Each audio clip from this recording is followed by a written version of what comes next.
our first ever live. I am Jill Lafferty. I'm Hannah Campbell. And I'm John Hastings. We have our special guest, John Hastings. We've just come off stage. The three of us have been gigging together all weekend at Monkey Barrel Comedy Club. Yes. And we have stolen John after his sixth gig. Fourth gig. Six would be crazy. Can you do one last little bit of work for us before we let you go free? We're going to go find a slice of pizza in Edinburgh. A tall order, some might say. £2 slice. Is it still open? Oh, yes, it's fucking... Yes, it should be. Saturday night. Yay. Hannah, I'm going to let you ask the question. Last question. Joy, we want to know, what brings you joy? Okay, so there's I have two sappy answers and then a fun answer, which would be, I would say, my fiance and my cats really bring me a lot of joy. Especially because one of those things where I never thought I'd be a pet person. Okay. And then I never thought I'd be a cat person. And it's the most fun in the entire world because we all work nights and I've never had it where you come back and my missus will be asleep and to have a creature that's literally I'm up, you up. You wanna put something on this big thing that lights up and then it moves around? And I was like, yeah, man, it's called professional wrestling and we'll be watching it immediately. So those are my... How many cats do you have? I have two cats. Okay. There's two cats. There's Baja and Ghost. Ghost is a stray that was living in a tree that stopped breathing and then my girlfriend just took it immediately to the vet and now it lives in the house. Oh. And it has been truly one of the most life-changing things because that cat literally had never been around people, lived in a tree, and was a stray its whole life, and really took to my missus, but also was terrified of me moving around, didn't know what it was, so it was literally a year-long process of slowly it would stiff my hand and then run away and then very, very slowly, I remember this one time it had this medical procedure, everyone was asleep in the house, and it just came and sat next to me and it was clearly that thing of I'm not sure about this, but I'm looking for someone. Are you that thing? And then and since then, me and that cat have been fucking thick as thieves. And it was just that, and this weird thing of I've never it's sort of a very where it's it's not really odd. Where I was it was the first time where I was I don't need you ever to not be afraid of me. I will place this food here and then quietly it was what I felt I was a little thing called maturity. Hastings. I love that answer. I have news though. Because are these young cats? What? Are they because I have cats. I have rescue cats. We rescued them nearly 17 years ago, and so now we have old cats.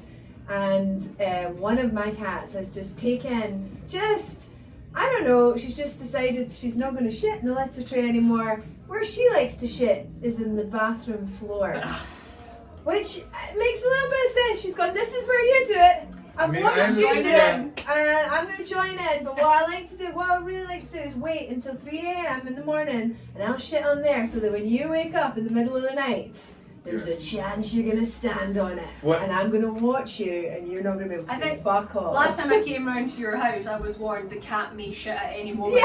And also the cat was matching the decor at this point. I was she's very coordinated. Yes, she's a very coordinated cat. So I don't see that being the one when they get older. I could really see I don't know, there's an elevated part to the house we live in, and I could really see Ghost at some point, he's looking at it being I think I could jump off of that, and I'm just I just know one day I'm going to be writing at the kitchen table, and this furry supernova just going to come flying down, just something like that. There was a full period of time where she would only sleep on this part of the bed that had a blanket wedged into it out on the window because I didn't know this, but cats, especially strays, have a big thing about elevation and being able to see out, where they just want to know nothing is coming, and she would just be up there. Except for when she needed to go to the bathroom, and then she would, only at about 6 a.m., jump immediately on my head, and then go to, but you don't know hell until knowing that a cat's gonna jump on my face, and I know it'll be at 6 a.m., but there is just no preparation for it, just am I dying? And then I was gonna say my joke one is I've really gotten into getting stoned and listening to audiobooks in the night. Nice. I'm totally off TV. I used to be the most TV head, it was always on, it was wallpaper. and I've gone full audiobook. I'm not looking back. I feel like I'm a real asshole at a party now. Like the amount of times I've said, I actually have read something about that, and I hear myself being like, ew. Yeah, you also, like, the amount of those that are about rock and roll bands, too. Like, yeah, what sort of books you're reading? What's in the genre? A lot of it's all, like, geopolitical history stuff, and then also a lot of, like the amount of books I've read by the comedian and junkie Artie Lang would shock you. Like, that's why you have to be stoned. I mean, I gotta tell you, I get really stoned and listen to, like, deep like, I listened to, like, last summer I listened to a history of the Labour Party that was drier than the desert. Jesus Christ! But just like I was just like super baked. And the thing about like British politics, there's just something about it where it's like all the names are so fucking stupid and everyone's so evil. Where you're like, they couldn't have actually done that. And then you look up and you're like, they did that, and like. Yeah. There's nothing that you don't know about Keir Hardie at this point.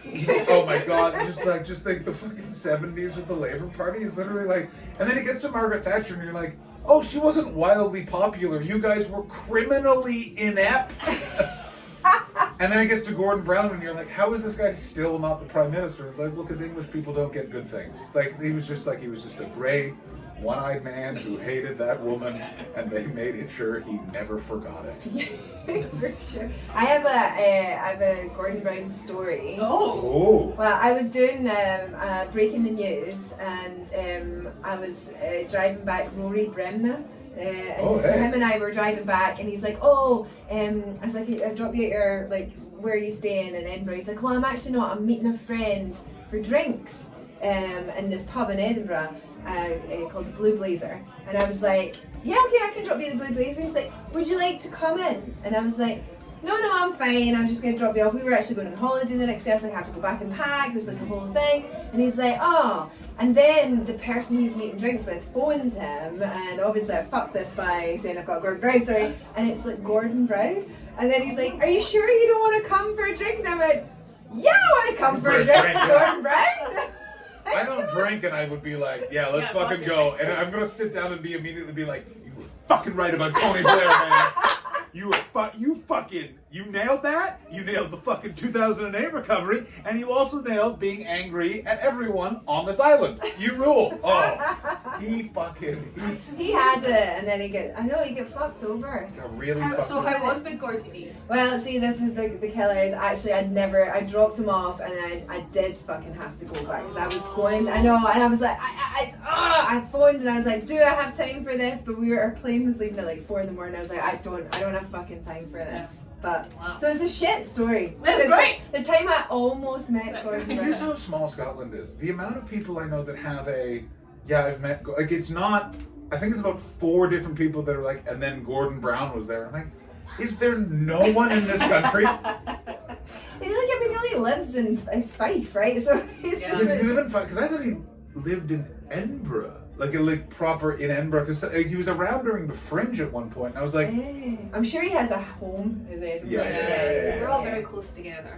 Yeah, he does see. Although, does he? I don't know. Gordon Brown doesn't strike me as someone who has multiple properties. Like, he seems like the guy that, like, where's your money? He's like, in the account.